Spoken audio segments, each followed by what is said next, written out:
जनार्बुदराधितपादयुगं युगधर्मधुरन्धरपात्रवरं वरदाभयदायक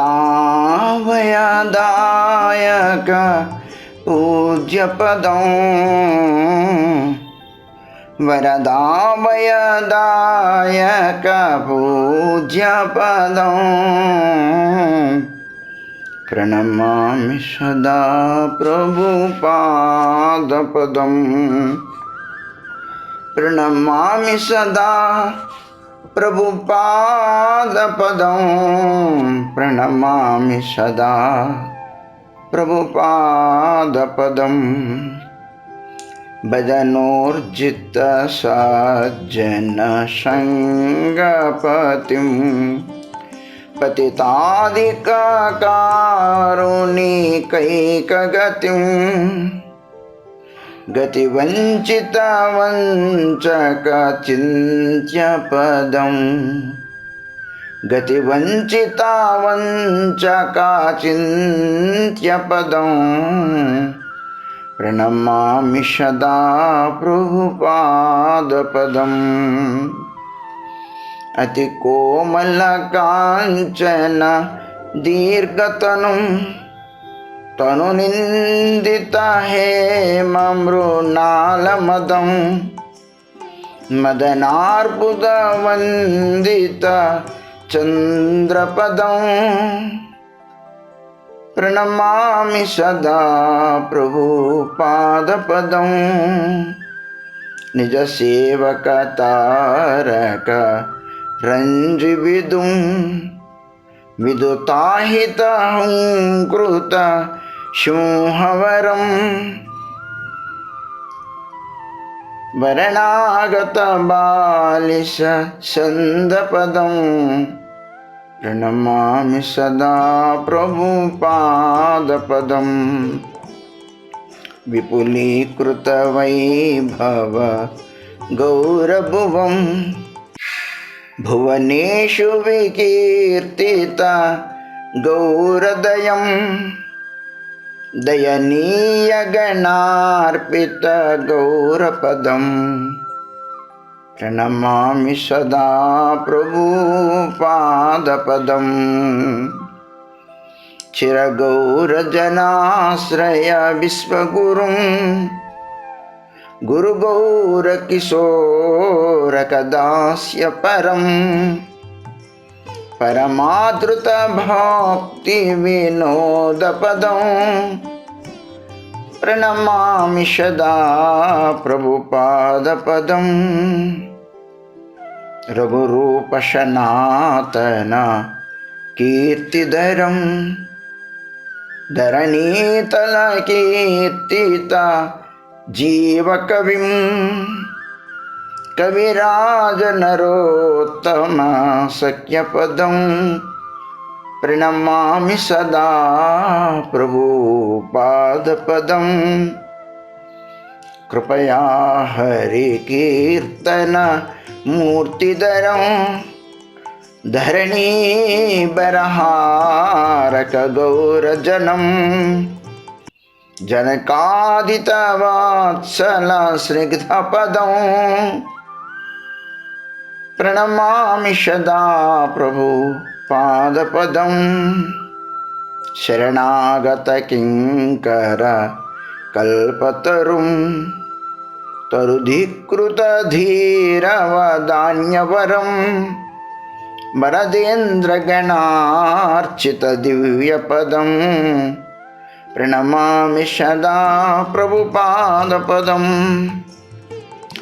परहंसवरं परमार्थपतिं पतितोद्धरणे कृतवेशयतिं यतिराजगणैः परिसेव्यपदं प्रणमामि सदा प्रभुपादपदं वृषभानुसुतादये तानुचरं चरणाश्रितरेणुधरस्तमहं మహదద్భుత పావన శక్తిపదం ప్రణమామి సదా ప్రభుపాదపదం ప్రణమామి సదా ప్రభు పాదపదం ప్రణమామి సదా ప్రభుపాదపదం ప్రణమామి సదా ప్రభుపాదపదం.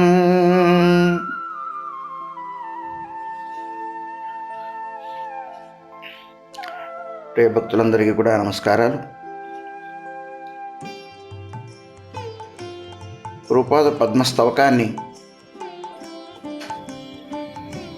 ఇవాళ మనం చెప్పుకుంటున్నాం. దాని అర్థాన్ని భక్తులందరూ కూడాను క్షుణ్ణంగా మీరు చదువుకునేటప్పుడు అర్థం అవడానికి మీరు కూడా చేతిలో పుస్తకం తీసుకొని ప్రతి పదానికి నేను అర్థం చెప్తాను కాబట్టి గీతావళి పుస్తకం తీసుకోవాల్సిందిగా కోరుతూ ఉన్నాను.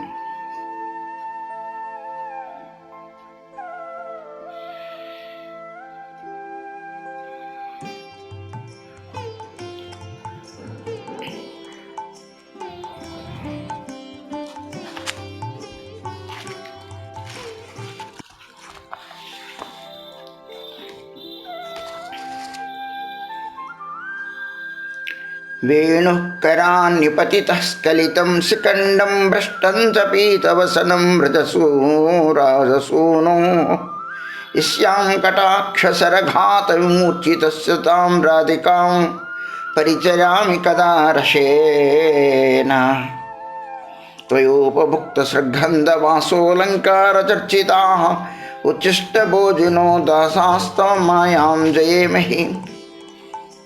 హరే కృష్ణ కృష్ణ కృష్ణ హరే హరే, హరే రామ రామ రామ హరే హరే, హరే కృష్ణ కృష్ణ కృష్ణ హరే హరే, హరే రామ రామ రామ హరే హరే.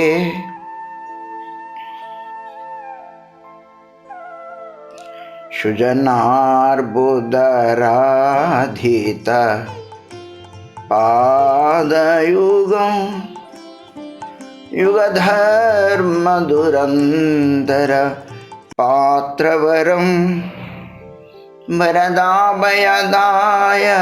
పూజ్యపదం ప్రణమామి సదా ప్రభు పాదపదం.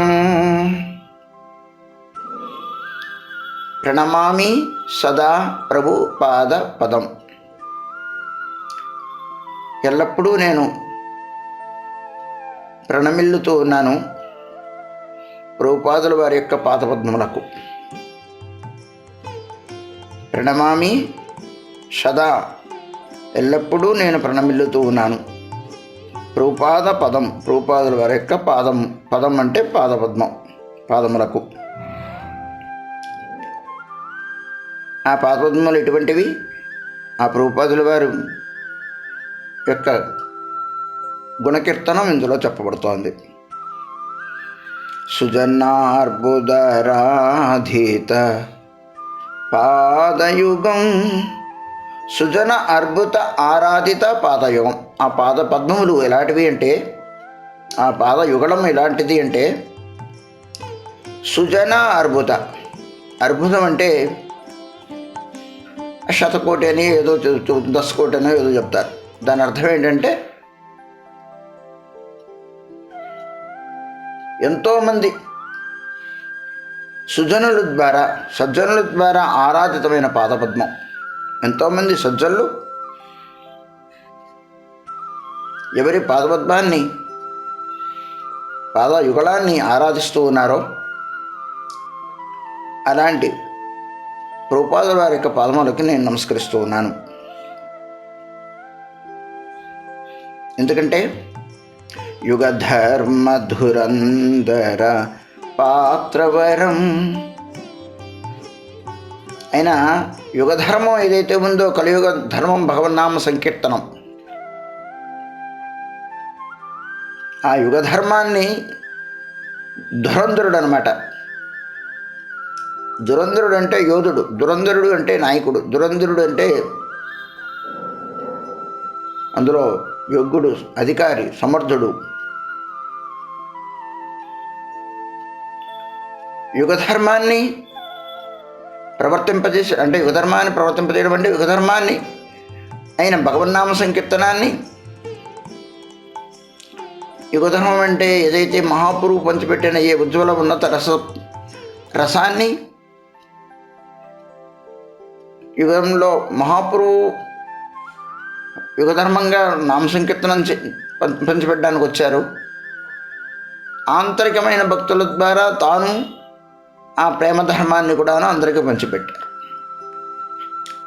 అలాగే తనను ఆశ్రయించిన వాళ్ళందరికీ కూడాను రాధాగోవిందుల యొక్క వ్రజరస విషయాన్ని అందరికీ చెప్పారు. సర్వులకి కూడా భగవన్నామం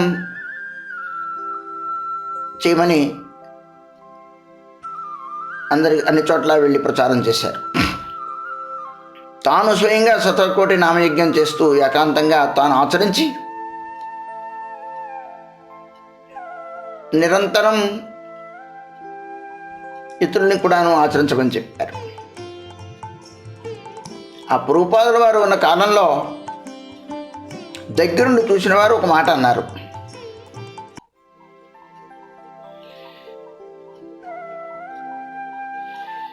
ఏంటంటే, కలకత్తాలో ఉల్టాడింగ్ రోడ్లో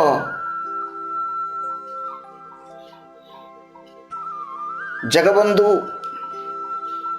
అన్న ఆయన ఒక ధనికుడు, అందులో ఒక పెద్ద ఇల్లు ఉన్నది.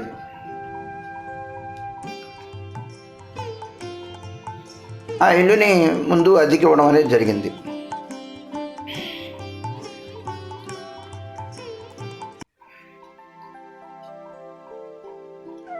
ఆయన ఆ స్థలాన్నంతా కూడా దానం చేసేసాడు. తర్వాత ఏమిటా అంటే, వాళ్ళు సర్వకాల సర్వావస్థల్లోనూ కూడాను ఆయన శిష్యులు, ప్రభుపాదుల వారు, ప్రభుపాదుల శిష్యులు కూడా, వాళ్ళకు ఒక రెండో మాట లేదండి.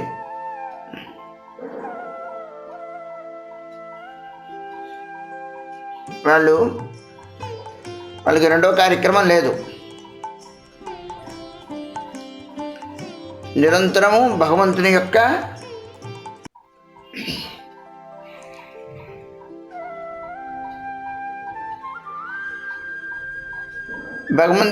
నామమును, నిరంతరము భగవంతుని యొక్క మాటలే మాట్లాడుకునేవారట.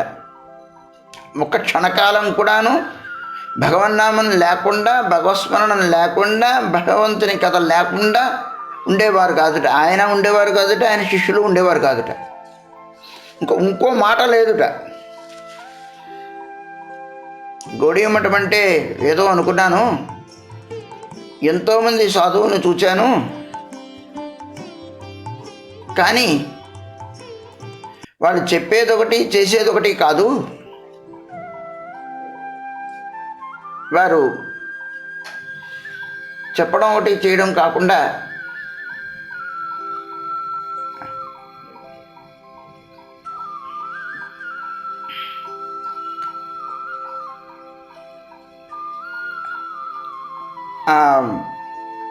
నిరంతరము ఏది చెప్తారో అదే చేస్తారు. ఆయన శిష్యులు అదే చేస్తారు, ఆయన అదే చేస్తారు.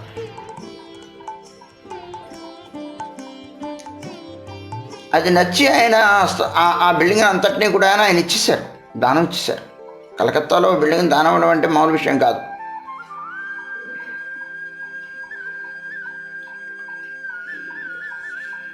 అదండి యుగధర్మ ధురంధర పాత్రవరం. యుగధర్మమైన భగవన్నామ సంకీర్తనం, నిరంతరము భగవద్గీత శ్రవణ కీర్తనములు చేయడమే గౌడీ మఠం యొక్క ప్రధానమైన స్లోగన్ కీర్తనయ సదా హరిహి, ఎల్లప్పుడూ హరి గురించి కీర్తించు. కీర్తించు అంటే నామాన్ని కీర్తించు, గుణాన్ని కీర్తించు, ఆయన లీలాన్ని కీర్తించు, ఆయన్ని గురించి నిరంతరము ఆయన్ని మాత్రమే నువ్వు కీర్తించు. ఆ నోటితో కానీ, ఆ జీవితాన్ని కానీ, ఆ సమయాన్ని కానీ కేవలం భగవంతుని కీర్తించడానికే కానీ ఇంకెవరి గురించో, దేని గురించో, డబ్బులు ఇచ్చేవాడి గురించో, వచ్చేవాడి గురించో, వాడు ఏదో పొగిడి వాడి పనులు చేయించుకోవడం గురించో ఇవన్నీ ఆనాటి కాలంలో లేవు. కేవలము భగవత్కథని మాత్రమే మాట్లాడతారు, అదే చెప్తారు.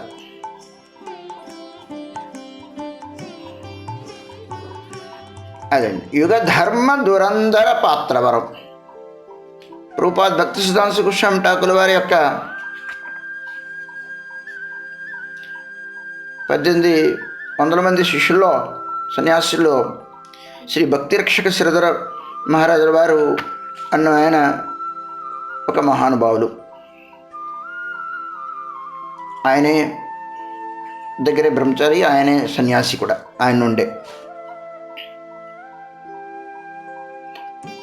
సంస్కృతాన్ని చదువుకున్నవారు, బాగా ఇంగ్లీష్ చదువుకున్నవారు, అంతర్జాతీయంగా బాగా ప్రచారాన్ని చేసినవారు, చైతన్య సారస్వత మట్టని ప్రభుపాదుల వారు అంతర్ధానాంతరం నవద్వీపంలోనూ విభిన్న చోట్ల ఆయన యొక్క బ్రాంచులు అన్నీ ఉన్నాయి.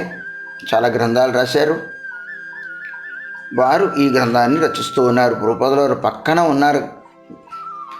వారు ప్రభుపాదుల వారిని ఏదో నా గురువు కీర్తనం నేను చేయాలి అనేది కాదు.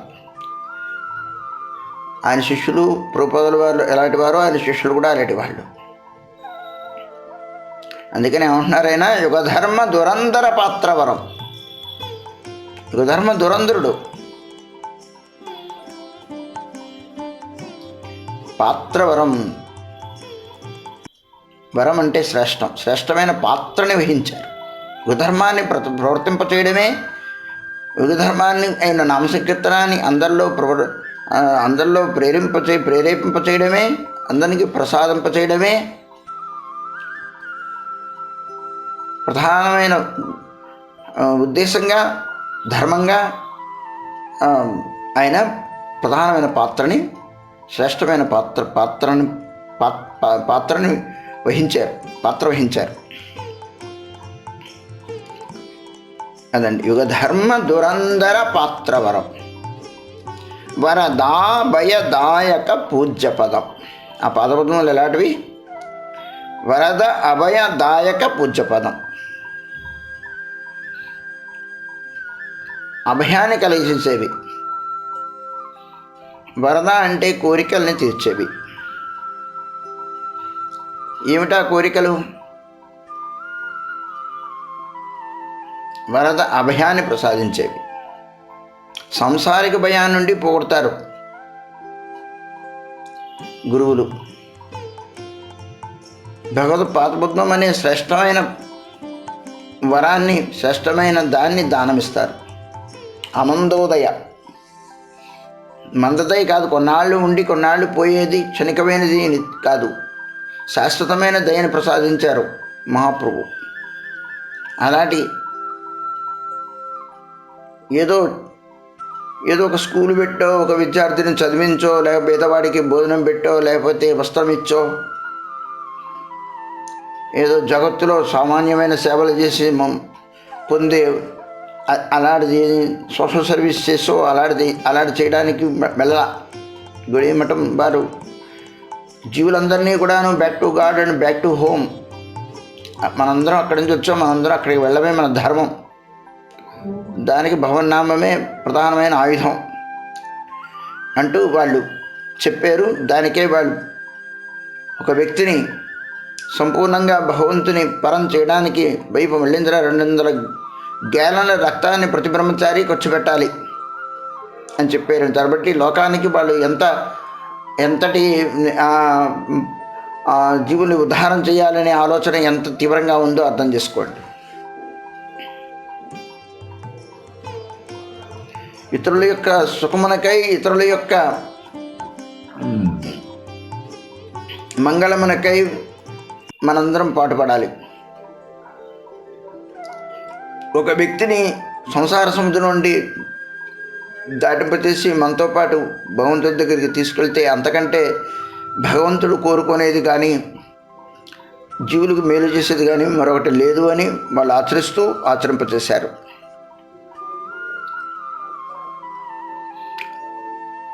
వరదాభయ దాయక పూజ్యపదం, అలాంటి పాదపద్మం రూపాదుల వారు, అంటే ఆయన పాదపద్మం అంటే ఆయన అని అర్థం. అక్కడ ప్రణమామి సదా ప్రభు పాద పదం, అలాంటి రూపాదుల వారి యొక్క పాదపద్మలకు నేను నమస్కరిస్తూ ఉన్నాను. భజనోర్జిత సజ్జన సంగపతిం పతితాధిక కారుణీకైకగతిం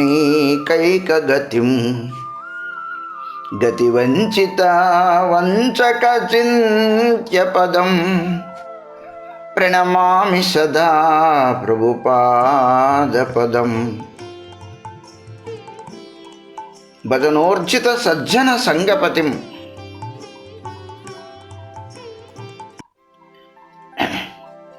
సజ్జన సంఘానికి ఆయన పతి లాంటివాడు, అంటే పెద్ద దిక్కు అయినవాడు, అంటే అధినాయకుడు అని అర్థం, అధిపతి అని అర్థం. సంఘపతి అంటే సంఘానికి పెద్ద.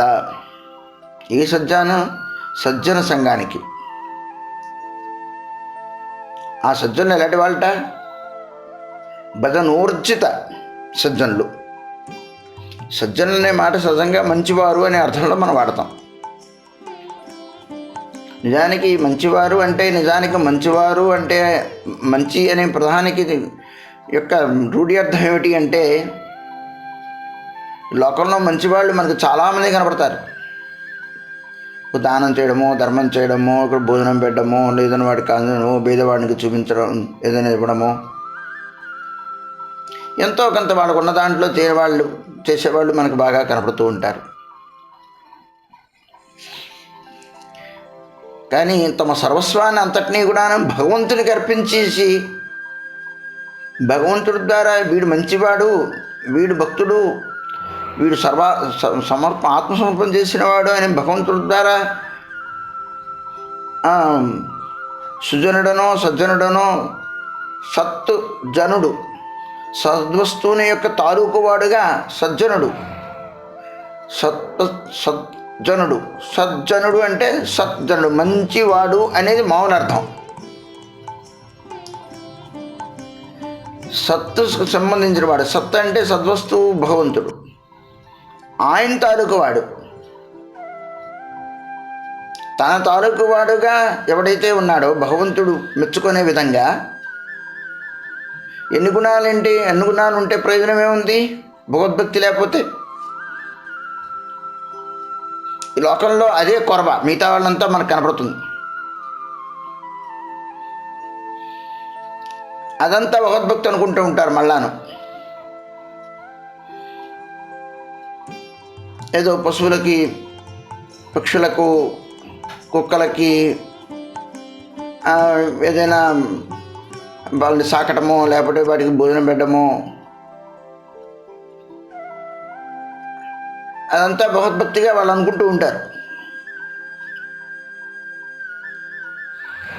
అదేమీ భగవద్భక్తి ఏం కాదండి. మహాత్ముల్లో ఎవరు కూడాను కుక్కల్ని, పిల్లుల్ని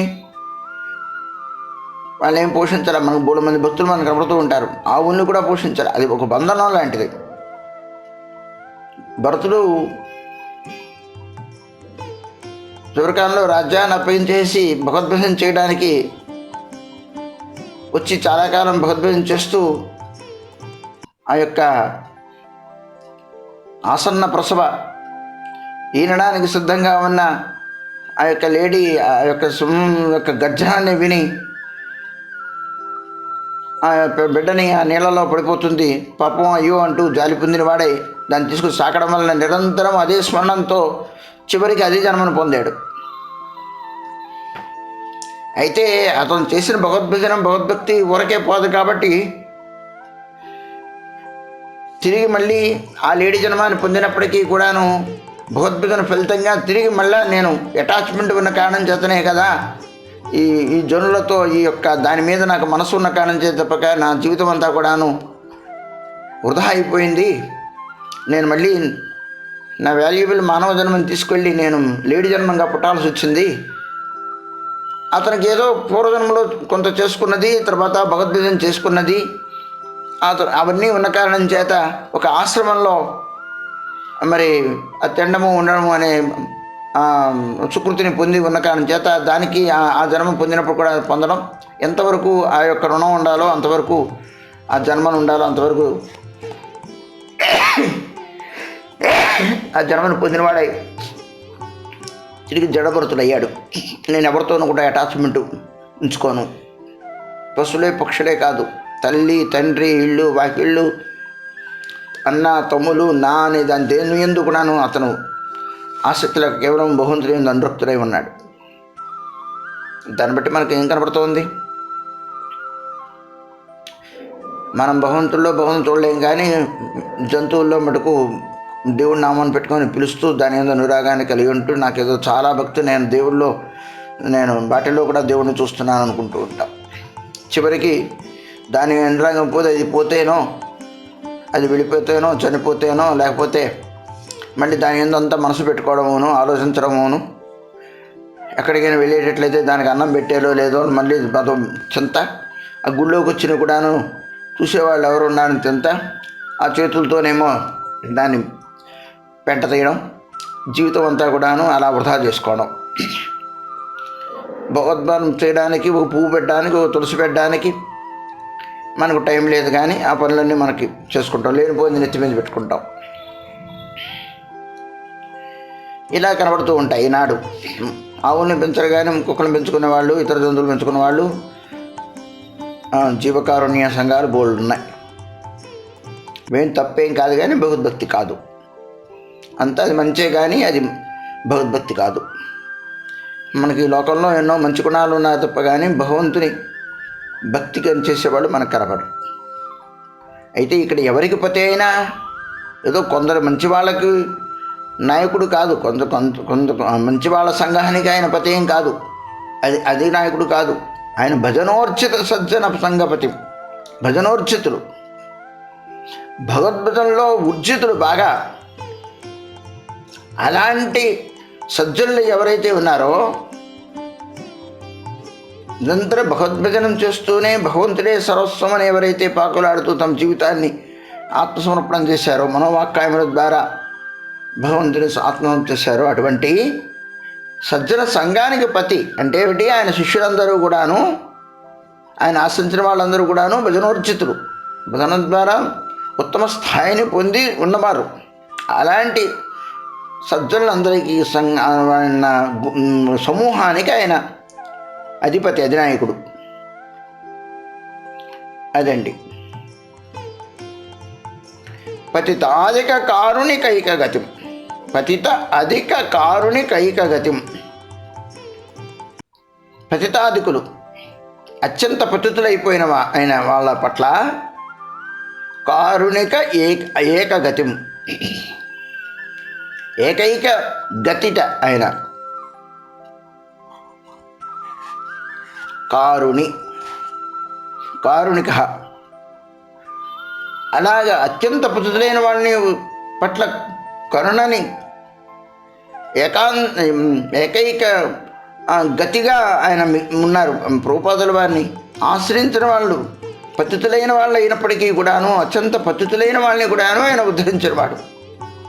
మీరే గతి అని ఎవరైతే ఆ పతితులైన వాళ్ళు ఆశ్రయించారో వాళ్ళందరికీ కూడాను పట్ల కారుణ్యాన్ని దయ చూపించారు, వాళ్ళందరినీ ఉద్ధరించారు అని చెప్పడం. భగవంతుడు యోగ్యతలు చూస్తాడు, కానీ గురువులు అత్యంత పతితులైన వాళ్ళని కూడాను ఉద్ధరించాలని భావిస్తూ ఉంటారు. గతి వంచిత వంచక అచింత్య పదం ప్రణమామి సదా ప్రభుపాద పదం. గతి వంచిత వంచక అచింత్య పదం, గతివంచితులు. గతివంచితులంటే గత్యంతరం లేనివారు.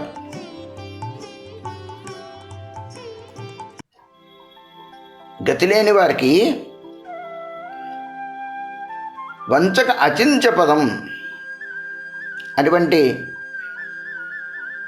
గత్యంతరం లేని వారి కూడాను ఆ వంచకులు ఎవరైతే ఉన్నారో, ఆ యొక్క విధి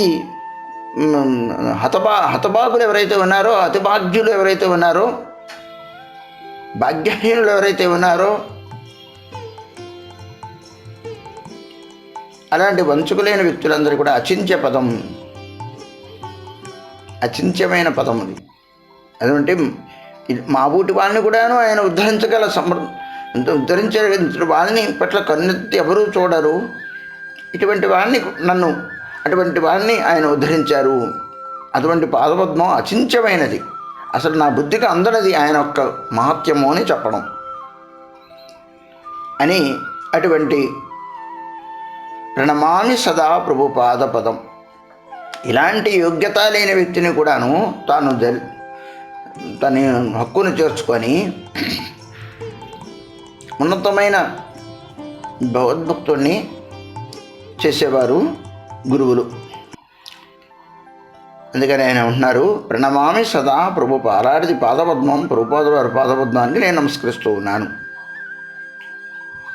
అతి కోమల కాంచన దీర్ఘతను తను నిందిత హేమ మృణాల మదం మదనార్బుద వందిత చంద్రపదం ప్రణమామి సదా ప్రభుపాదపదం. అతి కోమల కాంచన దీర్ఘతను,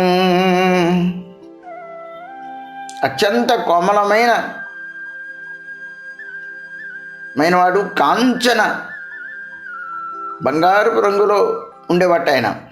దీర్ఘతను బాహుడు ఆయన.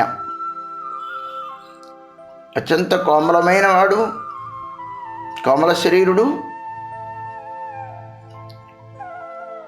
కాంచనవర్ణం బంగారపు ఛాయ కలిగిన వాడు, ఆజానులంబితుడు. తను నిందిత హేమ మృణాల మదం. ఆ శరీరం ఎలా ఉండేదిరా? తను అంటే శరీరం.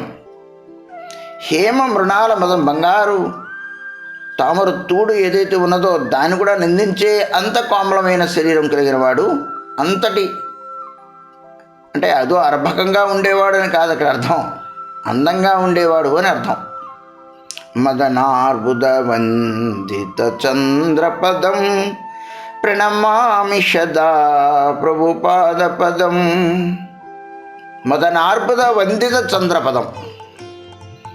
మదన అర్బుద ఎంత అందంగా ఉండేటంటే మన్మధుని అర్బుదం అంటే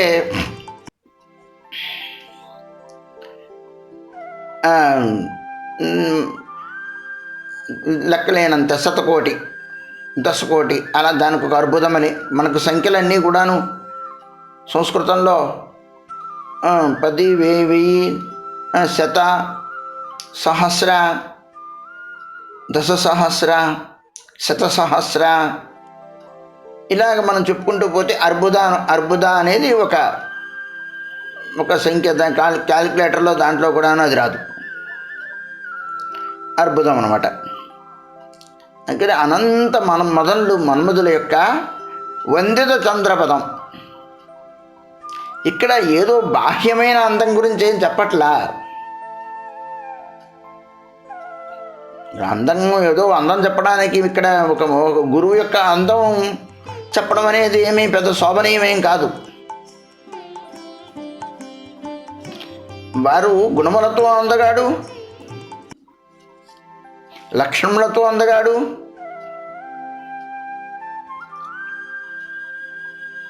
మరి భగవద్భక్తి ద్వారా చాలా అందమైన వాడు. అదే నిజమైన అందం. నిజంగా కూడా ఎవరిలోనైనా అది కనపడుతున్నప్పుడు మిగతా వాళ్ళ అందాలు ఏం కనపడవండి. ఏదో నల్లగా ఉన్నాడా, ఎర్రగా ఉన్నాడా ఇవాళ పూసుకొని మొహాలు, రంగులు పూసుకున్న మొహాలు, ఎంతో అందంగా ఉన్న మొహాలు కనబడుతూ ఉన్నాయి. స్వభావాలు ఏమీ అందంగా ఉండవు. ఇవాళ మంచి మంచి అందమైన చీరలో లేకపోతే బట్టలో కట్టుకొని ఉన్న వ్యక్తుల్లో ఎక్కువ భాగం బయటకున్నంత అందం వాళ్ళ హృదయం ఏం ఉండదు. అయితే ప్రభుపాదుల వారి యొక్క అందం ఎలాంటిది? మదనార్బుద వందేద చంద్రపదం, శ్రేష్టమైన పదం అది. చంద్రపదం అంటే శ్రేష్టమైన పదం, లేదు ఆనందాన్ని ప్రసాదించే పదము అని అర్థం. అది మదనార్బుదం ద్వారా ఎంతోమంది మదనుల ద్వారా సేవింపబడిన పాదపద్మం. అంటే ఏమిటది? అంటే ఆయన యొక్క సౌందర్యాన్ని ఎంతోమంది కొలుస్తూ ఉన్నారు. అంటే అర్థం ఏంటి? ఎన్నో గుణముల ద్వారా, లక్షణముల ద్వారా అందరి ద్వారా సేవింపబడుతూ ఉన్నాడు. అందరి ద్వారా సేవింపబడుతున్నాడు. ఆయన లక్షణాలను చూసి, ఆయన గుణాలని చూసి ఎంతోమంది ఆయన్ని సేవిస్తూ ఉన్నారు. మదనుడంటి వాడు ద్వారా ఆయన నమస్కారం చేస్తూ ఉన్నాడు. మనమెంత అన్నదానికి అక్కడ తాత్పర్యం. ప్రణమామి సదా ప్రభు పాదపదం, అలాంటి పాదపద్మలకి నేను నమస్కరిస్తూ ఉన్నాను. నిజ సేవక తారక రంజు విదుతాహితం కృత సింహవరం వరణాగత బాలిస షందపదం ప్రణమామి సదా ప్రభుపాదపదం. నిజ సేవక తారక రంజవిదం.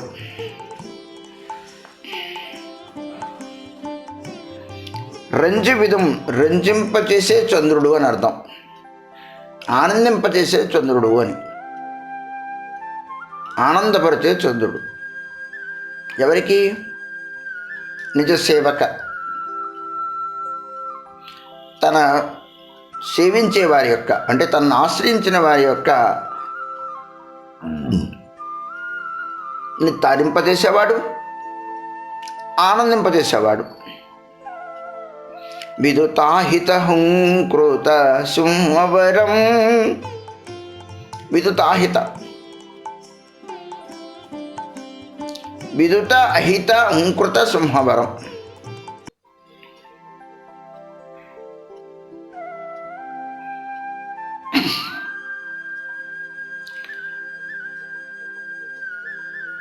ఆయన అహితులు ఎవరైతే ఉన్నారో, హితము అంటే ఎవరైతే శత్రువులు ఎవరైతే ఉన్నారో, అంటే శత్రువులు అంటే మీన్స్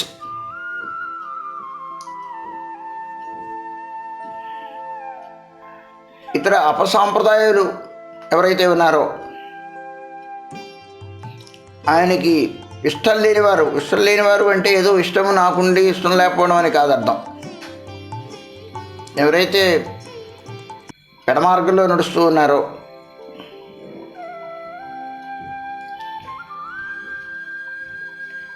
తమ హితాన్ని ఎవరైతే కోరట్లేదో, అటు వాడిని కంపింపజేసే అంతటి హుంకృత సింహవరం, శ్రేష్టమైన సింహం లాంటి వాట, హుంకరించబడిన సింహం లాంటి వాట. ఆయన హుంకారం చేత మరి నాస్తికులు, ఇతరులందరూ కూడా, జైనులు, బౌద్ధులు, అపసాంప్రదాయముల వారు, వాళ్ళందరూ కూడాను ఆయన చూసి కంపించేవారట, ముడిగిపోయేవారట. అలాంటి పాదబద్ధం కలిగిన వాడు, అలాంటి వాడు ప్రభుపాదుల వారు అని చెప్పడం. వరణాగత బాలిస సందపదం. వరణ ఆగత బాలిస, బాలిసులంటే అసలు ఏమీ తెలియని వారు, అజ్ఞులు, జ్ఞానహీనులు.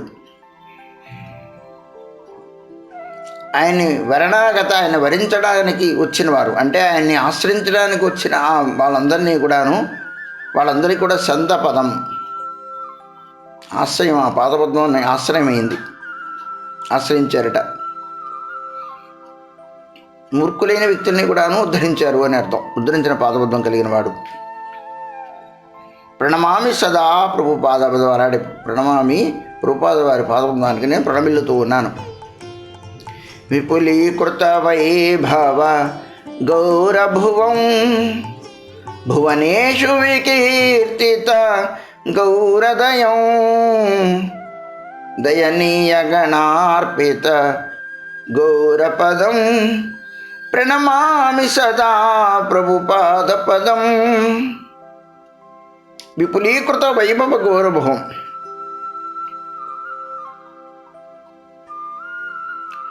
గౌరాంగం యొక్క కీర్తిని, వైభవాన్ని సర్వత్రా కూడాను విపులీకరించారు, అంతే ప్రచారం చేశారు, ప్రకాశింపజేశారు. మహాపురు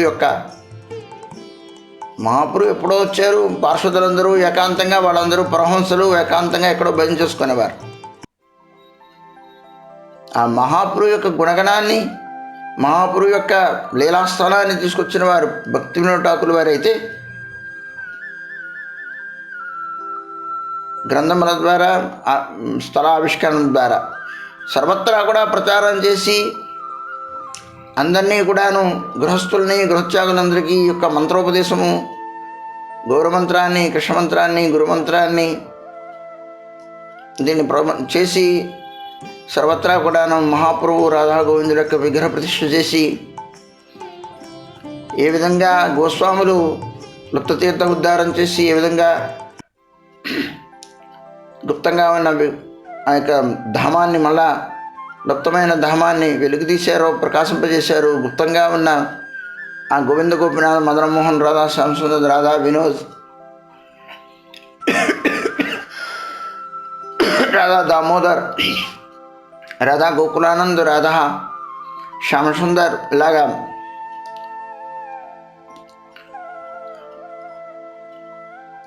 ఎప్పుడో భజనాభుడు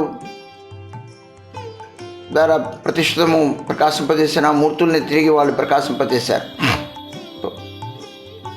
అలాగా మహాపురు లీలాస్థలాలన్నింటినీ కూడాను నవద్వీపంలో ఎక్కడెక్కడైతే బృందావన దాస్ ఠాకూర్ వారు ఇతర మహాత్ములు అవతరించారు, ఆ స్థలాలన్నింటిలో కూడాను మఠం పెట్టడం, అక్కడ సేవ, పూజ, ద్విజవాణీనాథ్ సేవితమైన గౌర్ గదాధరులు, అలా విభిన్నమైన చోట్ల ఈ నవద్వీపధామ పరిక్రమ అనే పేరుతో అందరికీ కూడా అవన్నీ దర్శింపచేయడం, అవన్నీ ప్రదక్షిణ చేయడం, ఆ లీలా స్థలాలన్నిటి గురించి మహత్యాన్ని చెప్పడం. మహాపురు ఎక్కడైతే వెళ్ళారో అక్కడంతా కూడాను ఒక ఊరు, సింహాచలం, తిరుపతి, శ్రీరంగం, అక్కడ పాదపీఠాన్ని, మఠమందిర స్థాపన చేసి మహాపురు కీర్తిని ప్రచారం చేయడం. ఎప్పుడో జరిగిన విషయాన్ని మళ్ళీ ఆ స్థానంలో తిరిగి ఆవిష్కరింపచేసి అక్కడ ఒక సంస్థను ఏర్పాటు చేసి అక్కడ ఒక పాదపీఠాన్ని, అక్కడ రాధాగోవిందులు నిరంతరము గౌరాంగుని యొక్క చరిత్రని, మహాపురు యొక్క గుణగణాన్ని, రాధాగోవిందుల యొక్క ప్రజా చరిత్రని, బృందావనం గురించి నిరంతరము కూడాను ఒక సంస్థను ఏర్పాటు చేసి సర్వసంగ పరిత్యాగులైన సాధువులందరినీ, తను ఆశ్రయించిన వాళ్ళందరినీ కూడాను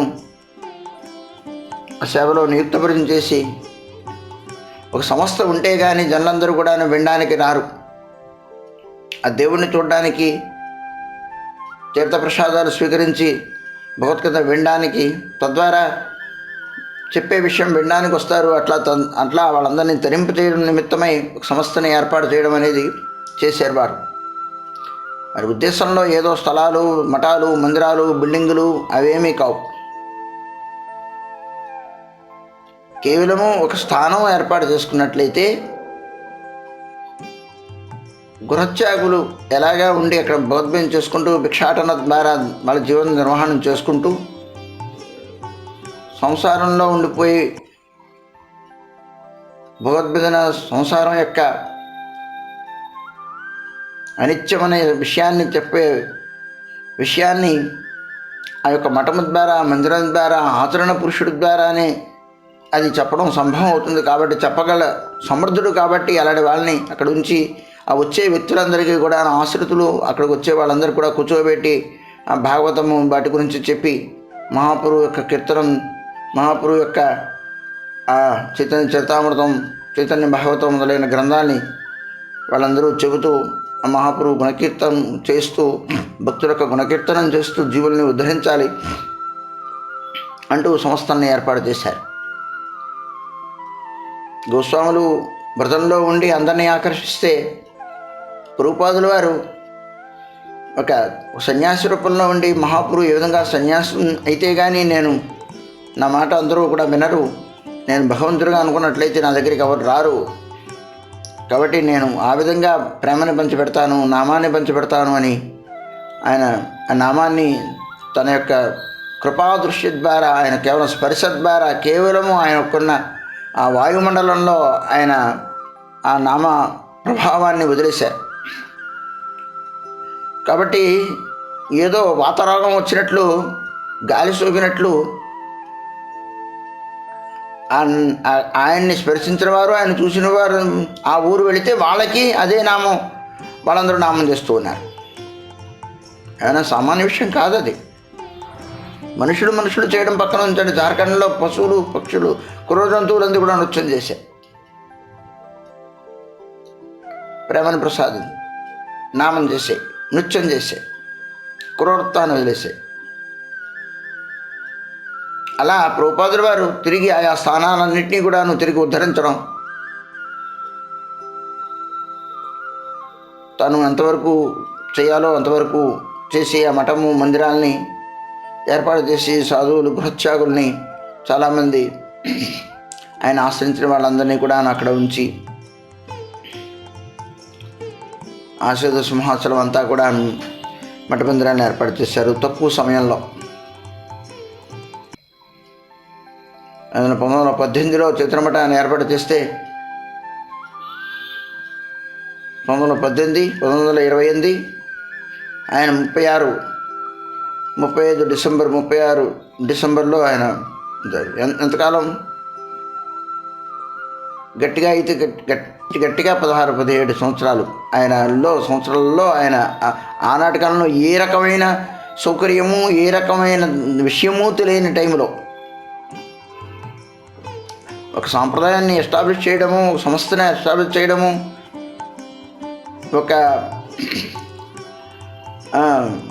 ఒక నూతన వరవడిని లోకంలో ప్రవర్తింపచేయడం చాలా కష్టమైన విషయం. బిల్డింగ్ కట్టేసిన తర్వాత ఎన్ని అంతస్తులైనా వేయచ్చు,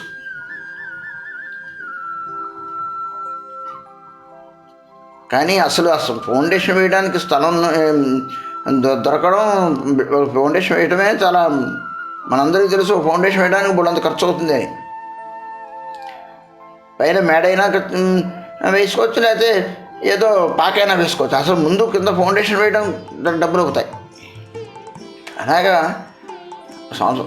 ప్రవర్తింప చేయడం అనేది దాన్ని ఈ లోకంలో ఇంత సంఘర్షణపూర్వకమైన ఎన్నో మతవాదములు చెలరేగుతూ ఉన్న, ఇంత నాస్తిక 13 అపసాంప్రదాయములు ప్రబలిపోతూ ఉన్న ఆ టైంలో ప్రభుపాదుల వారు ఏకఛత్ర పత్యాన్ని వహించి ప్రేమ శుద్ధభక్తిని ప్రచారం చేశారు.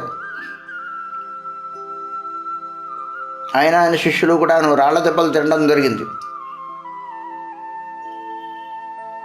ఎవరైనా చెబుతుంటే ఒక మనిషి కూడా ఉండేవాడు కాదు.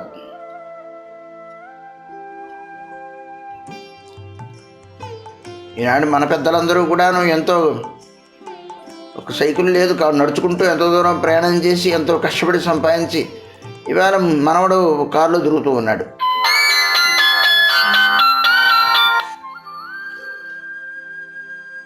ఏమన్నా అంతా ఉంటే కారులో తిరగడానికే ఉంది. వాళ్ళ కారులో ప్రచారాలు, భవంతుల్లో పూజలు, సేవలు, ప్రచారం చేస్తూ ఉండడం పెద్ద గొప్పేం కాదు. ద్వితీయ ప్రపంచ యుద్ధం, ప్రథమ ప్రపంచ యుద్ధం జరుగుతున్న సందర్భాలు అవి. ఎంతో తిరుగుబాటు టైము, ఆంగ్లేయులు పరిపాలన చేస్తున్న సందర్భం. అవన్నీ పరిస్థితుల్లో మరి ఆ రకమైనది ఇది అయింది. అవన్నీ కూడా మనం గుర్తుపెట్టుకోవాలి.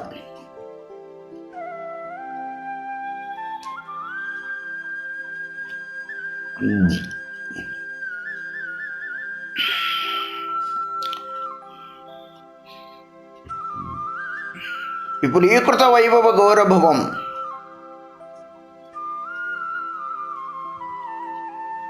ఆ వైభవాన్ని లోకంలో ప్రకాశింపజేశారు. భువనేషు వికీర్తిత గౌరదయం, మహాప్రభు యొక్క దయ, ఆనందోదయని భువనముల యందు వికీర్తితం, విశిష్టంగా కీర్తించారు. మహాప్రభు యొక్క దయ ఎవరికి కావాలండి? దేవుని యొక్క పాదబద్ధం ప్రేమ ఎవరికి కావాలి? మాకు తినడానికి తిండి కావాలి, ఈ లోకంలో సుఖం కావాలి, ఇవన్నీ వదిలేసి ముక్తి కావాలి. లేకపోతే ఇక్కడ ఉన్నంత అనుభవిస్తాం, అక్కడ అనుభవిస్తాం, లేకపోతే ముక్తి జన్మరహిత్యం కావాలి అనుకునేవాళ్ళు తప్ప. కానీ భక్తి, ప్రేమ, సేవ ఎవరికి కావాలి? మహాప్రభు యొక్క మందోదయ ఏదైతే ఉందో దాన్ని లోకంలో కీర్తింపజేశారు, ఘోషింపజేశారు. దయనీయ గణార్పిత గౌరపదం ప్రణమామి సదా ప్రభుపాదపదం. దయనీయ గణార్పిత, దయనీయ స్థితిలో ఉన్న గణములు ఎవరైతే ఉన్నారో, దయనీయులైన వాళ్ళు, దీన స్థితిలో ఉన్న వారందరికీ కూడా గౌరవపదాన్ని అర్పించారు. అంటే గౌరవపాదపద్మాన్ని ప్రసాదింపజేశారు. దయనీయ స్థితి అంటే అర్థం ఏంటి? గత్యంతరం లేని స్థితి. అటువంటి వాళ్ళందరికీ కూడాను మహాప్రభు పాదపద్మాన్ని అందించారు. ప్రణమామి సదా ప్రభు పాదపదం. చిరగౌరజనాశ్రయ విశ్వగురుం గురుగౌరకిశోరకదాస్య పరం. చిరగౌరజనాశ్రయ విశ్వగురుం. చిరగౌర, చిర అంటే చిరకాలము, ఎంతో కాలం గౌరజనుల్ని ఆశ్రయించిన వాళ్ళందరికీ కూడాను విశ్వగురుం, ఆశ్రయం లేనివాడు, విశ్వానికి గురుస్వరూపుడు, జగద్గురువు లాంటి వారు. గౌరజనాన్ని ఆశ్రయించినవాడు ఆయన, విశ్వానికి గురువైనవాడు. గురు గౌరకిశోరక, తన గురువైన గౌరకిశోర్ దాస్ బాబాజీ మహారాజు వారు వారి గురువు. దాస్యపరం, తన జీవితాన్ని ఆయన దాసత్వం చేయడానికి అంకితం చేసిన వారు. పరమాదృత భక్తి వినోద పదం. గౌరకిశోర్ దాస్ బాబాజీ మహారాజు వారు 18 సార్లు ఆయన తిప్పారట ఆయన పరీక్షించడం గురించి. మహాప్రభుని అడిగి చెప్తాను అని. ఈవేళ ఎవరైనా వస్తే నేను వచ్చిన టైం కల్లా మీరు చెప్పితే మేము అడిగాం, మీరు మా మంత్రం అట్లా మాకు మంత్రం ఇవ్వడానికి మీకు ఇష్టం లేదు, మేము యోగ్యం కావా? మీరు మంత్రం ఇచ్చిన వాళ్ళందరూ నామం చేస్తున్నారు మీరు అనుకుంటున్నారా? వాళ్ళందరూ మీకు తెలియదు, కాఫీ తాగుతున్నారు, టీ తాగుతున్నారు. నేనేది తాగను, నాకెందుకు ఇవ్వట్లేదు మీరు? నాకేం తక్కువ ఉంది యోగ్యత?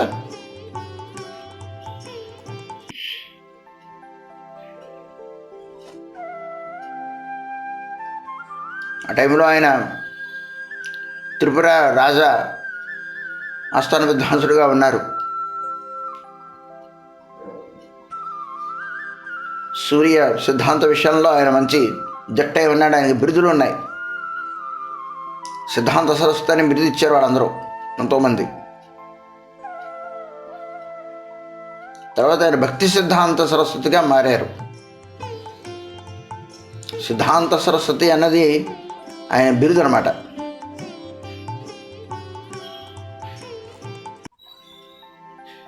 అదే భక్తి సిద్ధాంత సరస్వతి అయ్యారు. సరస్వతి అనేది రెండు అర్థములు. సరస్వతి అనేది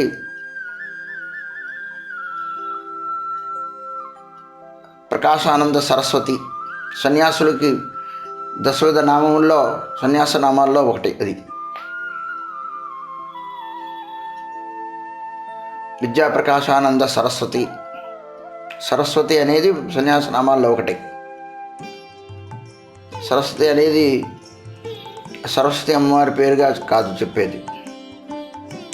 సరస్వతి అనే మాట వేరే అర్థం ఏంటంటే, ఆయన సరస్వతి అంటే మంచి, దాంట్లో మంచి ప్రావీణ్యం దింపినవాడు. కేవలం ప్రావీణ్యుడే కాదు, సరస్వతి యొక్క కృపా కటాక్షాన్ని పొందినవాడు అనమాట. ఆ సిద్ధాంత విషయంలో, ఆ యొక్క సూర్య సిద్ధాంత విషయంలో. ఇవన్నిటినీ కూడాను అంతర్యామైన గోరక్షదాస్ మనసులో పెట్టుకొని, ఆయన చాలా అందగాడు, చదువుకున్నవాడు, మరి ఆస్థాన విద్వాంసుడు, సూక్ష్మగ్రాహి, ఏకసంతాగ్రాహి, ఇవన్నీ ఉత్తమ లక్షణాలు కలిగిన వ్యక్తి. ఇవన్నీ అహంకారం ఆయనలో ఉందా లేదా అని పరీక్షించడానికి, ఇవన్నీ ఉంటే అధికారి కాదు నామం పొందడానికి అని ఇండైరెక్ట్గా లోకానికి ఆదర్శంగా చూపించాలి. కాబట్టి గౌరకిషోరదాస్ వారిని ప్రభుపాదుల వారిని 18 సార్లు పంపించేశారు.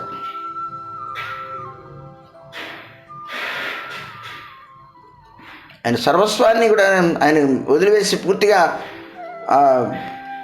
నిష్కించనుడై వదిలేసి, కేవలం మీ పాదపద్మలే నాకు ప్రాణధనంగా అని స్వీకరించి ఆయన పాదపద్మ ఆయన వదిలేసి కేవలం ఆయన మాయాపూర్లో ఏకాంతంగా ఉండి భగవద్గీతం చేశారు. ఏ రకమైన అహంకారం మనలో ఉన్నట్లయితే భగవద్గీతం చేయలేం. బాహ్యమైన పదవులో అందమో, జన్మ ఐశ్వర్య శృతశ్రీ, నేను బ్రాహ్మణ్ణి, నేను నిష్ఠాగరుషుణ్ణి, నేను సదాచారుణ్ణి, నేను ఐశ్వర్యం నా బంతి మంది మార్బలం బలగం నాకు ఉంది అనే భావం నా లోపల ఉన్నట్లయితే, నేను బాగా చదువుకున్నవాడిని, విద్వాంసుడిని, నాకు ఇన్ని భాషలు వచ్చు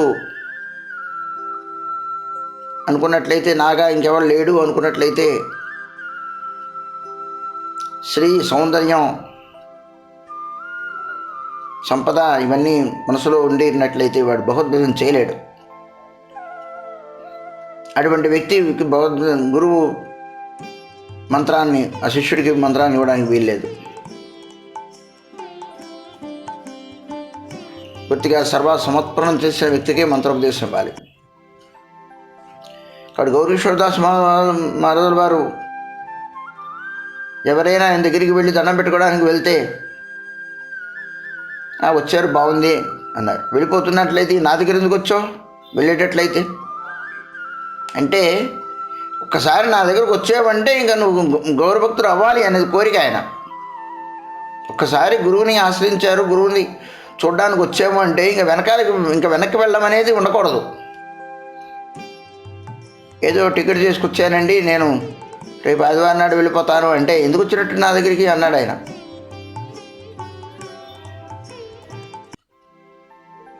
పెళ్లి చేసుకున్నానండి, నేను నమస్కారం చేసుకోవడం వచ్చాను, చెప్పడానికి వచ్చానంటే, సరే మంచిది, పెళ్ళానికి వంట చేసి పెట్టన్నాడు.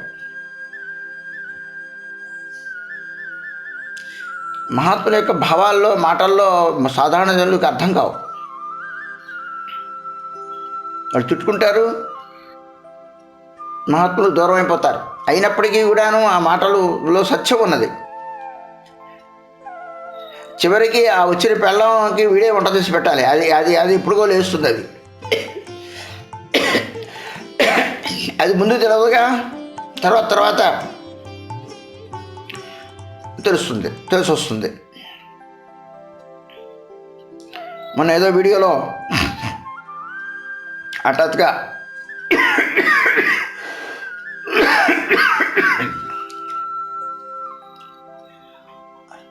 మీకు వ్యక్తి పడుకొని ఉన్నాడు.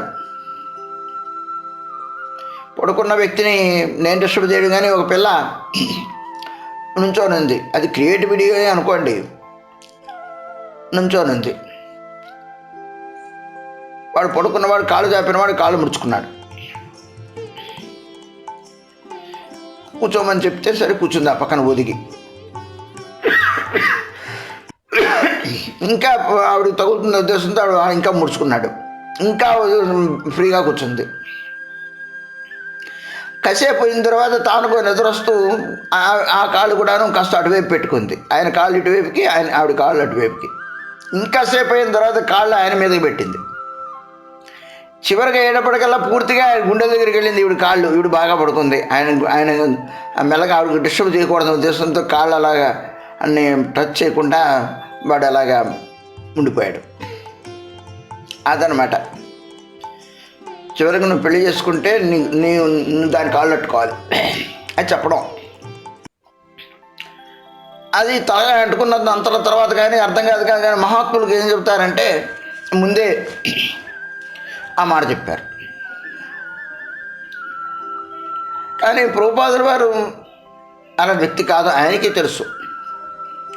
ఏకైక శిష్యుడైన, వందలాది శిష్యుని చేసుకోలేదు.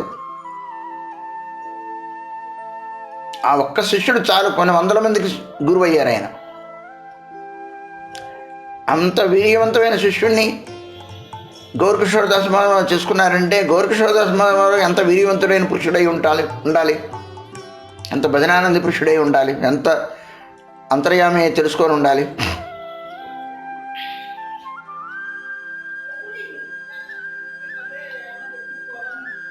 గురువు యొక్క లక్షణాలు కొన్ని చెప్పింది, 14-15 లక్షణాలు ఉన్నాయి. గురువు ఎప్పుడు కూడా శిష్యుని చేసుకోడు. ఉత్తమ గురువుని చేస్తాడు. చూడండి, ఉత్తముడైన గోరకిషోరదాస్ భజనాల వారు ఉత్తముడైన గురువుని చేశారు ప్రభుపాదుల వారిని. అది గురువు యొక్క లక్షణం.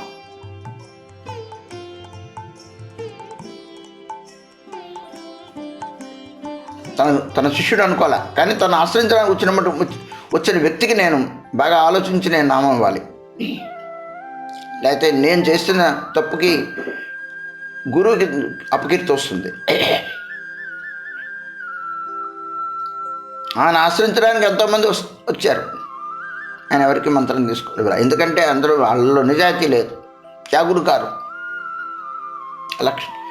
శిష్యుడయ్యే లక్షణాలు లేవు. ఆనాటి కాలంలోనే 100 సంవత్సరాల క్రితం 150 సంవత్సరాల క్రితం విషయం నేను మాట్లాడుతున్నా. ఈనాడులో నాబోటి వాడికి ఏముందని అధికారం ఉందండి? కేవలం అయోగ్యులైన వ్యక్తుల్ని ఏదో గౌరవాన్ని ఇవ్వడానికి మంత్రం ప్రసాదిస్తున్నారు తప్ప కానీ యోగ్యతలు ఏవో ఉన్నాయని ఇవ్వడం కాదు. యోగ్యతలు నాకున్నాయని పొందడము కాదు. అదండి, వాడు ఎంతో త్యాగులు, ఎంతో ఉత్తమ లక్షణములు గుణములు కలిగిన వారు. భగవంతుడికే సర్వ సుఖాల్ని వదిలిపెట్టిన వారు.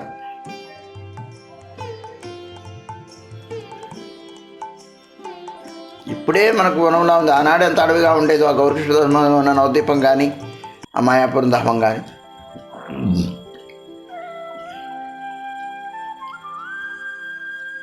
మా గురుగారిని ఫారిన్ పంపించినప్పుడు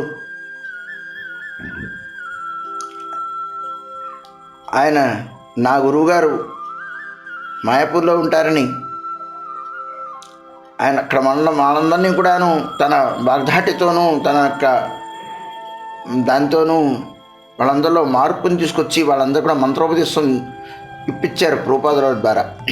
వాళ్ళందరూ కూడా మాయాపూర్ ధామానికి వచ్చారు. ఆ పల్లెటూరు ఆనాడు ఎలాంటి సౌకర్యము లేదు, ఎలాంటి లైటింగు లేదు.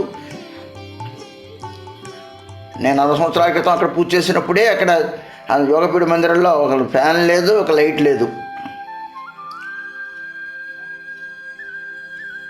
నంబూరు నాగేశ్వరరావు గారు 3 ఫ్యాన్లు ఇమ్మని నేను అడిగితే వాడు ఇస్తే నేను లోపల నేనే వైరింగ్ చేశాను. లోపలికి బ్రాహ్మణ తప్ప లోపలికి రాకూడదని. వైరింగ్ ఎలా చేయాలో తెలుసుకొని 3 ఫ్యాన్లు పెట్టాను. ఆ యోగపీఠలో పైన ఆ పక్షులన్నీ పడుతూ ఉన్నాయని లోపలికి వస్తున్నాను. దాన్ని అంతా కూడాను ఒక టార్పాలిన్ నేను గుడ్డ టార్పాలిన్ కుట్టించాను కలకత్తా వెళ్ళి. ఒక్కడిని భిక్ష చేసి అవన్నీ చేసి అంటే విషయం అది కాదు. ఇది యోగపీఠలో ఆనాటి పరిస్థితి. ఒకనాడు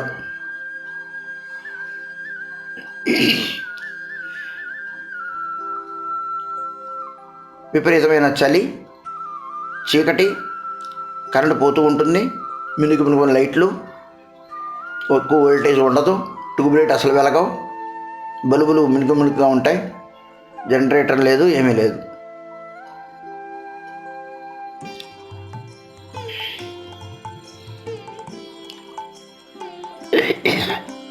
మరి ప్రభుపాద గారి టైంలో, గురుగారి టైంలో తీసుకొచ్చి వారందరికీ ఆశ్రితం చేసి మంత్రం ఇప్పించారు.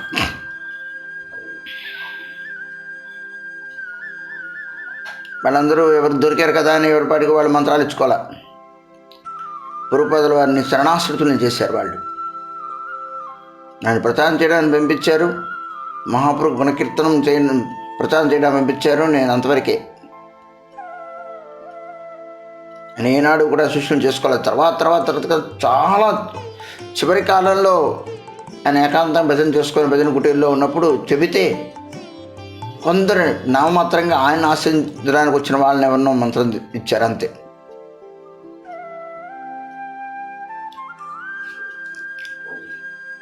ఆయనే ఈనాడు ప్రతి ఒక్కడు వెళ్ళిపోయి మంత్రాలను దొరికిన వాడిని పట్టుకొని వాళ్ళకి మంత్రాలు ఇచ్చేస్తూ ఉన్నారు. ధనోద్ధరణ అబ్బో ఎంతో మహాపురు కంటే ఎక్కువ అమందోదయం మనకు కనబడుతోంది ఈనాడు. అది కాదండి.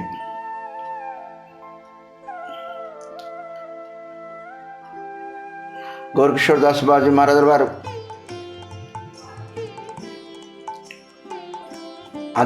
అలాగా అంత పరీక్షలు పెట్టి ఆయనకు మంత్రం ఇచ్చారు.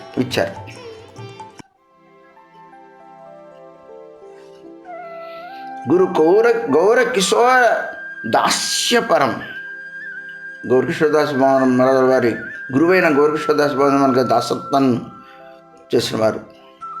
పరమాదృత భక్తి వినోద పదం, భక్తి వినోద పాదపద్మాన్ని పరమ ఆదరించిన వారు. ప్రణమామి సదా ప్రభు పాదపదం, అటువంటి ప్రభుపాదుల వారి పాదపద్మాలుగా నేను నమస్కరిస్తూ ఉన్నాను. రఘురూప సనాతన కీర్తిధరం ధరణీతల కీర్తిత జీవకవిం కవిరాజ నరోత్తమ సఖ్యపదం ప్రణమామి సదా ప్రభు పాదపదం. రఘురూప సనాతన కీర్తిధరం, నిరంతరం కూడాను రూపరఘునాథుడు సనాతనుల యొక్క కీర్తిని ఎల్లప్పుడూ కూడాను కీర్తించేవారు. ధరణీతల కీర్తిత జీవకవిం, ధరణీతలం భూమి మీద ఉన్న వాళ్ళందరూ కూడాను కీర్తిత జీవకవి, జీవులందరూ కవులుట, జీవులందరి ద్వారా కీర్తింపబడిన భూమి మీద అంత కీర్తి కలిగిన వాళ్ళు జీవులందరూ కూడాను కీర్తించారట. అలాంటి పాదపద్మం కలిగిన వారు. కవిరాజ నరోత్తమ సఖ్యపదం, మహాప్రభు ఆశీర్వాదం ఉంది, సంకల్పం ఉంది. మహాప్రభు యొక్క కానీ జనాల మధ్యలోకి ఈనాటి కాలంలో తీసుకెళ్ళింది ఇంకెవరూ కాదు, ఒక ప్రభుపాద భక్తి సిద్ధాంత సరస్వతి గోస్వామి ఠాకూర్ మాత్రమే. ఆయన శిష్యుల ద్వారా ఏదైనా అయిందంటే ఆయనదే కీర్తి, అది నిజమైన కీర్తి. ఎవరు ఏం చేసినా కీర్తి వాళ్ళకి వెళ్ళింది అంటే అప్పుడు ప్రభుపాదుల వారి యొక్క కీర్తిని మనం నాశనం చేయాలి. మన గురువులం కాము, మనమే గురువులం అయిపోయాం. అంటే శిష్యులే గురువులు అయిపోయారు. ఈనాడు కనబడుతున్న పరిస్థితి అది. చెట్టే లేకపోతే కాయలు ఎక్కడి నుంచి వచ్చాయట?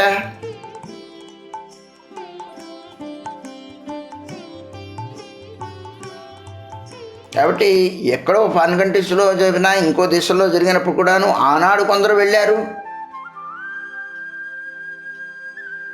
ఆయన పంపిన వెళ్ళిన వాళ్ళు ఉన్నారు. ఆయన భక్తి ప్రదీప్ తీర్థ మహారాజ్,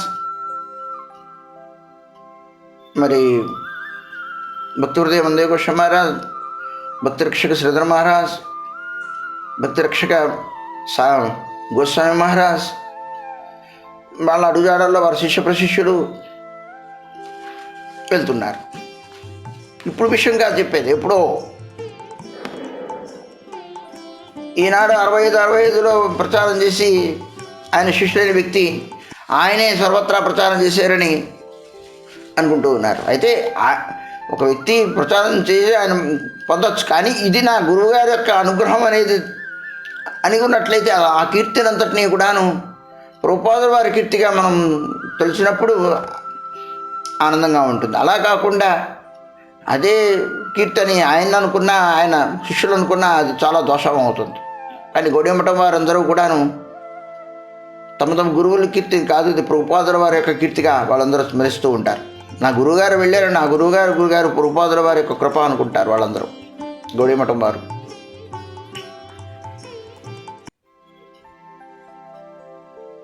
అదండి, అందరి ద్వారా కీర్తింపడుతున్నాడు అంటే కేవలం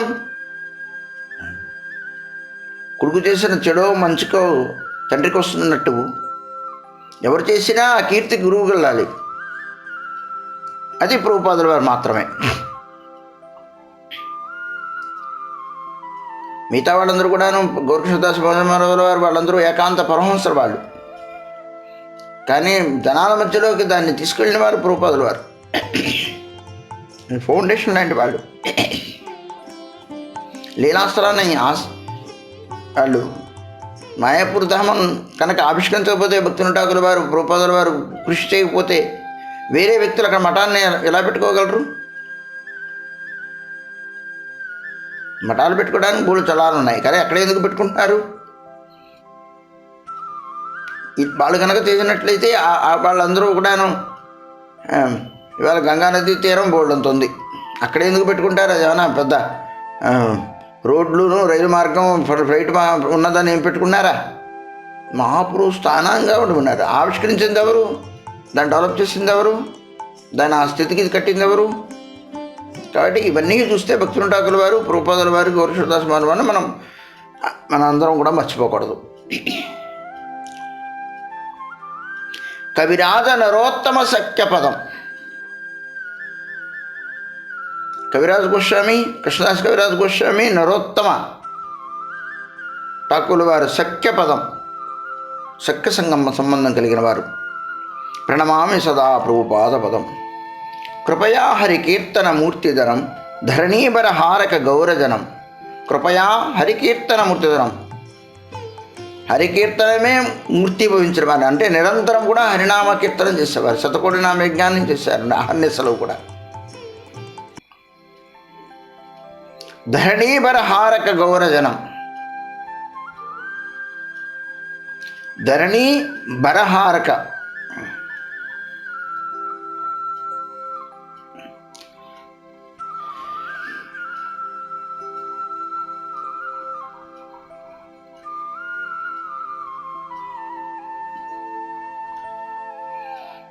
గౌరజనం.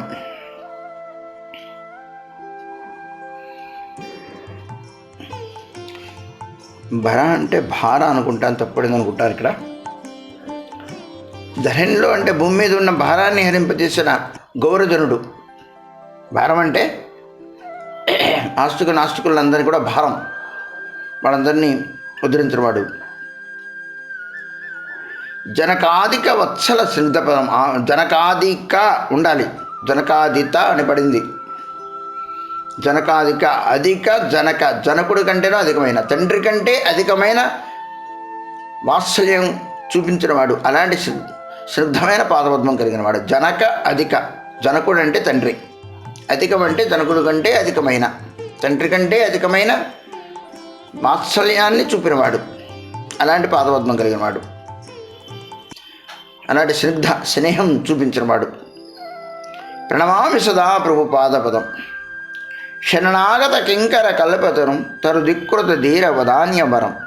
శరణాగతులైన కింకరులంటే సేవకుల యొక్క, తన్ని ఆశ్రయించిన, తన్ని శరణదొచ్చిన కింకరుల యొక్క కల్పతరం, వాళ్ళందరూ కూడా కల్ప వృక్షం లాంటి వాడు. వాళ్ళ యొక్క కోరికలను తీర్చినవాడు, అంటే మీన్స్ వాళ్ళకి సుఖాన్ని ప్రసాదించినవాడు. తరు దిక్కృత ధీర వదాన్యవరం. తరు దిక్కృత, తరువు అంటే వృక్షం, దాన్ని కూడాను ధిక్కరించే అంతటి ధీర వదాన్యుడు. ధీరుడు, వదాన్యుడు అంటే ఉదారుడు. చెట్టు ఎండకి, వానకి, వర్షానికి, చలికి అన్నిటికీ తట్టుకొని పూలు పళ్ళు అన్నీ ఇస్తూ ఉంటుంది. తనని హింసించిన వాళ్ళకి, నరికిన వాళ్ళకి, తనని రాయపెట్టి కొట్టిన వాళ్ళందరికీ కూడాను ఉదారంగా తన పువ్వులని పళ్ళని ఇస్తూ ఉంటుంది. ధీరుడు ధైర్యంగా నుంచుంటుంది. చలికి వణకదు, ఎండకి అది తట్టుకొని ఉంటుంది.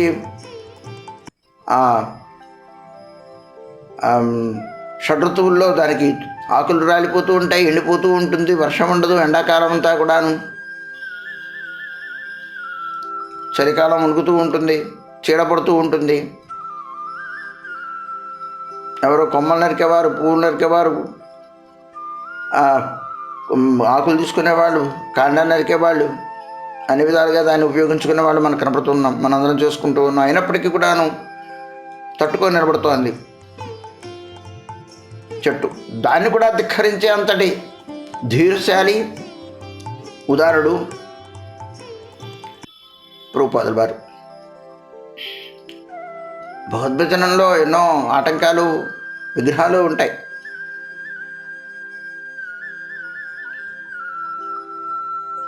తులసి చెట్టు అయినప్పటికీ కూడాను ఒక చెట్టు రూపంలో ఈ లోకంలో ఉంది కనుక చీడపడుతూ ఉంటుంది, ఎండిపోతూ ఉంటుంది. ఎండాకాలం నీళ్ళు లేకపోతే అంతర్ధానం అయిపోతూ ఉంటుంది. మరి అన్ని రకాల్లోనూ ఉంటుంది.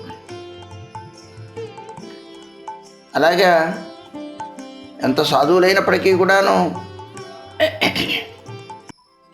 ఋతుధర్మం ప్రకారం, లోకధర్మం ప్రకారం ధర్మమృత్యువులతో కాకుండా ఆటుపోటులు, నిందలు, విమర్శలు, రోగాలు, రొప్పులు, శారీరకమైన ధర్మం మంచులో ఉంటే ఆటోమేటిక్గా శరీరం దులుపడుతుంది.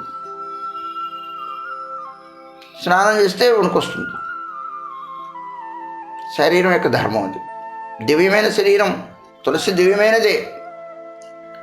కానీ చెట్టు రూపంలో ఇక్కడ లోకంలో ఉన్నప్పుడు చెట్టు యొక్క ధర్మాన్ని పొందుతూ ఉంటుంది.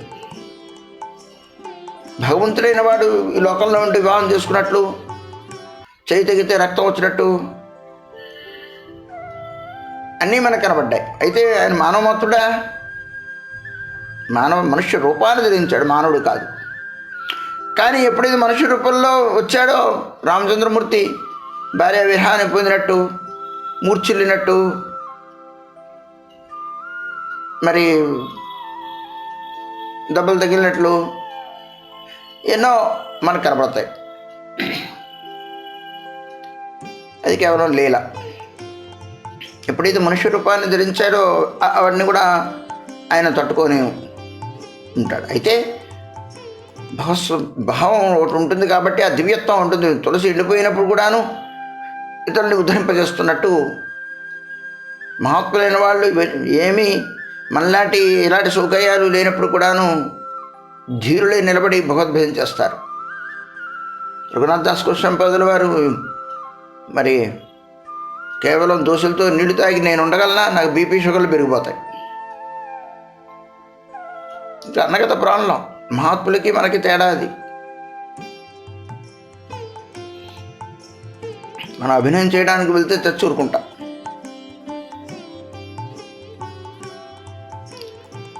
వరదేంద్ర గణార్చిత దివ్య పదం. వరదేంద్ర గణార్చిత.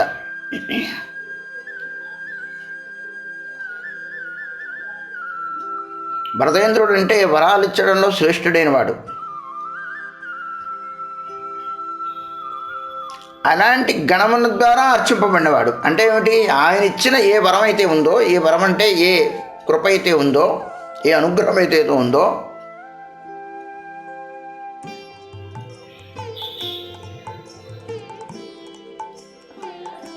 వాళ్ళందరూ అచ్యుత పదం అంటే వాళ్ళందరూ కంటే శ్రేష్టమైన అనుగ్రహాన్ని ఎలాంటి అనుగ్రహాన్ని చూపించారు? భగవంతుని యొక్క పాదపద్మాన్ని ఇవ్వడమే శ్రేష్టమైన అనుగ్రహం. అది గురువు మాత్రమే, సద్గురువు మాత్రమే ఇవ్వగలరు.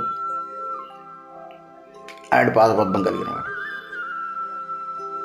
ప్రణమామి సదా ప్రభు పాదపదం పరహంసవరం పరమార్థపతిం పతితోద్ధరణే కృతవేశయతిం ఇది రాజగణై పరిసేవ్య పదం ప్రణమామి సదా ప్రభు పాదపదం పరహంసవరం పరమార్థపతిం.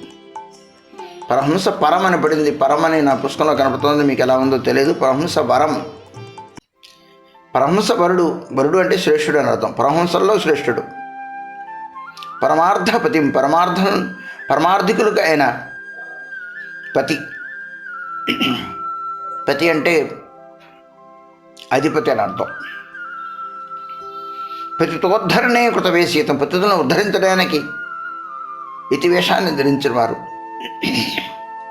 ఇతి రాజగణై పరిసేవ్య పదం. ఇతిరాజులు, ఇతిరాజులు అంటే శ్రేష్ఠులైన సన్యాసుల ద్వారా సేవింపబడిన సన్యాసులు. గణై అంటే సమూహం ద్వారా సేవింపబడిన పాదపద్మం కలిగిన వాడు. ప్రణమామి సదా ప్రభు పాదపదం వృషభానుసుతా దయితానుచరం చరణాశ్రిత రేణుధరస్తమహం. వృషభానుసుత దయితానుచరం. వృషభాను యొక్క సుత ఎవరు? రాధ. రాధ యొక్క దయితుడు అంటే కృష్ణుడు. ఆ కృష్ణునికి అనుచరులు ఎవరైతే అనుసరించేవారు ఎవరైతే ఉన్నారో అంటే ఏమిటి? రాధా కృష్ణుని అనుసరించేవారు అని అర్థం. రాధకైతే ఎవరైతే కేవలం కృష్ణుడని కాదు అక్కడ అర్థం. అందుకనే వృషభానుసుతా దయితుడు. అందుకే శ్రీవార్షభానవి దయితదాస్ అనే మాటకు అర్థం అదే. ఇది కృష్ణదాసుని పెట్టుకోవచ్చు కదా. శ్రీవార్షభానవి దయితదాస్ ఎందుకు? శ్రీవార్షభానవి అంటే ఎవరు? వృషభాను యొక్క నందిని వృషభానుని కుమార్తె కాడు వార్షభానవి అయింది. దక్షిణ కుమార్తె కాడు పార్వతికి దాక్షాయణి అలా అయింది. పర్వతరాజు కుమార్తె కాడు పార్వతి ఎలా అయిందో, వృషభాను రాజు యొక్క కుమార్తె కాబట్టి వార్షభానవి అయింది. శ్రీవార్షభానవి దయితదాస్. శ్రీవార్షభానవి అంటే రాధాదేవి, దయిత అంటే కృష్ణుడు అంటే ప్రియుడు, దాస్ రాధాదేవి వృషభానురాజు కుమార్తె అయిన రాధాదేవికి ప్రియునకు నేను దాసుడను. అది గౌరకిషోర దాసపాద మహారాజు వారు మన భక్తి సిద్ధాంత గోస్వామి ఠాకూర్ వచ్చిన బ్రహ్మచారి నామం. మనందరం కృష్ణదాసులం కాము, కేవలం రాధాదాసులం కాము. రాధకు ప్రియుడైన కృష్ణ యొక్క దాసులం. ద్వారకాధీశుని మధురాధీశులకు దాసులం కాము. మళ్ళా వాసుదేవుని యొక్క దాసులమో లేకపోతే నారాయణ దాసులమో కాము. రాధాపతి అయిన కృష్ణుని యొక్క దాసులం. రాధకు ప్రియుడైన కృష్ణుని యొక్క దాసులం. రాధకు ప్రియుడైన కృష్ణుడు బ్రజేంద్రనాథైన కృష్ణుడు అని చెప్పడం. కాబట్టి రాధాకృష్ణ యొక్క దాసులం మనం. అది ఇక్కడ పాయింట్. అందుకని మనం ఏం చెప్తాం? మహాప్రభు విషయంలో కూడా మహాప్రభు ఏం చెప్పారు? నాహం విప్రో నచ నరపతిర్నాపి వైశ్యో న శూద్రో నాహం వన్నీ చ గృహపతిర్నో వనస్థో ఇతిర్వా కింటు ప్రోజ్జన్ నిఖిల పరమానందరసామృతాబ్దే గోపీభర్తు పదకమలయో. గోపీభర్తు గోపికలకు భర్త. గోపి అనే మాట ఇక్కడ రూఢ్యర్థంలో రాదా అంటే శతకోటి గోపికలు భర్త అని కాదు అర్థం. గోపీభర్తు అంటే గోపీనాథుడు అంటే రాధానాథుడు అని అర్థం. గోపీభర్తు పదకమలయో. గోపీభర్తు అనే ఆ మాట కదా రాధాకి భర్త అయినా. కేవలం కృష్ణుడికి దాసుడు అని చెప్పట్లా. గోపీభర్తు పదకమలయోరు దాసుడు. గోపీభర్త అంటే ఎవరు? గోపీనాథుడు దాసులం.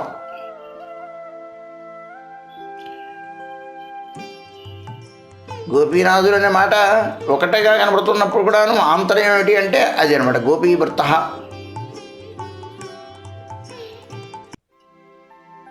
భర్తు అనే మాట కేవలము భర్త అనే మాట కాదు. గోపీభర్తకు రాధని పెళ్లి చేసుకోలేదు కదండి. గోపీభర్తకు అంటే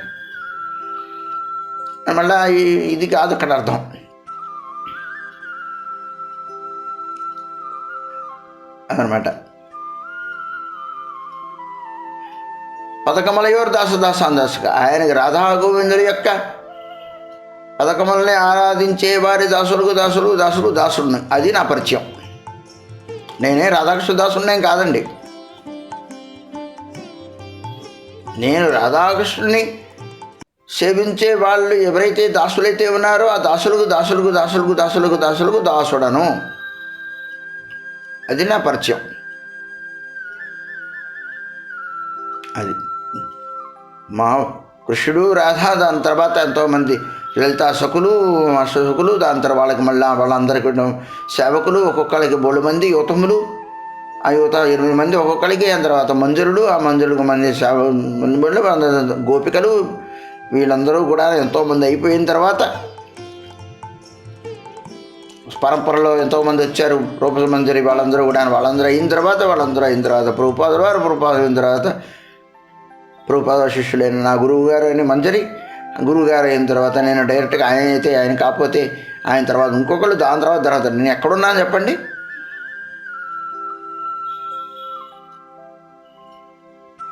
చిన్న ఆఫీసరు వాడు ఏదో డిస్ట్రిక్ట్ కలెక్టర్ వస్తే, ఇంకోటి వస్తేనో ఎక్కడో పోలీసు వాడు నుంచుంటాడు ఊరు మూల. ఆయన దగ్గర డిస్ట్రిక్ట్ ఐజీ నుంచుంటాడు. కానీ పోలీసు వాడు వచ్చి ఎక్కడ ఉంచుంటాడు. నేను పోలీసు వాడిని, లేకపోతే దాని అంటారు గార్డు.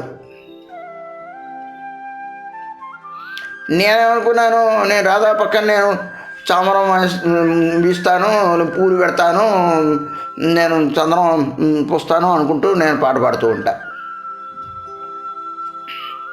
అంటే ఎంత ఉల్లంఘనమో అర్థం చేసుకోండి. అది నా పరిచయాన్ని నేను కనుక తెలుసుకున్నట్లయితే నా స్థానం దగ్గర నేను ఉంటాను.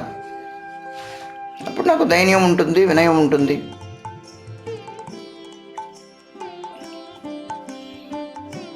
శివుడంతటి వాడు అల్లంత దూరంలో నుంచున్నాడు. కృష్ణుడు చెప్పాడు, వచ్చింది ఎవరో నువ్వు చూసావా పరమశివుడు అని చెబితే, ఎక్కడా పరమశివుడు ఎక్కడా అని లలితాశకని అడిగితే, అదిగో దైన్యంగా అంత దూరంలో నుంచున్నాడు, ఎక్కడో దైన్యంగా అన్న శివుడిని చూపిస్తుంది. శివుడి దగ్గరికి వెళ్ళి ప్రణమిల్లి, ఆమె నువ్వు నా రాసమండలానికి నీ అనుగ్రహం ఉంటే కానీ మరి అదనమాట. అంత దైన్యం ఉన్నవాడు కాబట్టే పరమశివుడు తన రాసమండలానికి అధికారాన్ని చేసింది ఆమె. నీ అనుగ్రహం ఉంటే కానీ నా రాసమండలం ప్రవేశించే అధికారం లేదని.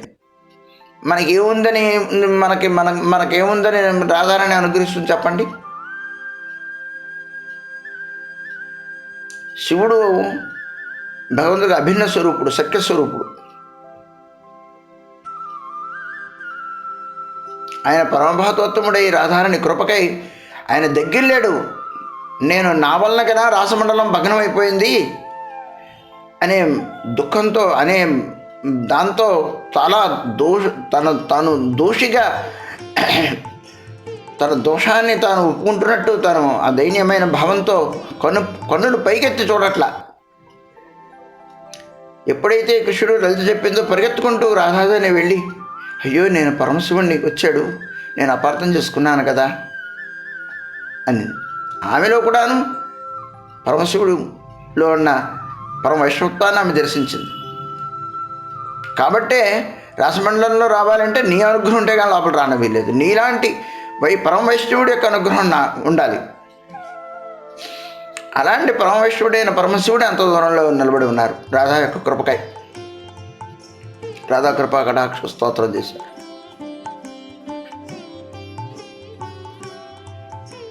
అదండి మనకి ఈ గోపీ భర్తుడు పదకమలయోరు దాస దాసాను దశ అని మహాప్రభు చెప్పిన మాట ఇది.